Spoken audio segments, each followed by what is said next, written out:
Hello, hello, ka Ilonggo. Ari ko subong malagaw-lagaw kundi sa ginatawag nga Modern City, ang festive walk diri sa may Mandurriao, Iloilo. Damo ka di ba guys lagawan, ni kalapad-lapad na di number 1 diri nga pwede mo lagawan ang ginatawag nga lanterns. Ara guys sa K-Town. Kung gabi namin man di magpanyapon guys kay damo sa mga galagaw-lagaw di ati sadya-sadya gid na iya. So ari guys, diri ko subong sa third floor kanang bayad ko di sa akong water bill. Ari man na di ang Iloilo Convention Center, malls, hotels. So ari madamo man diri sang condominiums. Subong pabalik na ko, pudamon ako da kaginagin-lagawan guys. Mabalik na ko dito sa city proper. So ara guys, so kita nyo damo-damo condominiums. Pero subong mabalik na ko kag mabantay sang bus padulong sa city. Kag ang bus na ginsakyan ko sa Diversion Road na siya maagi. So nami gani na kay damo tada makita magyan tamanda ang SM City.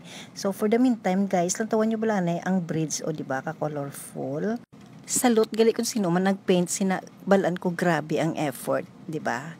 So syempre i-appreciate naman ang ginatawag nga painting nga ginahimo sang aton mga kauturan. So hasta lang diri guys ang akon vlog. Bye.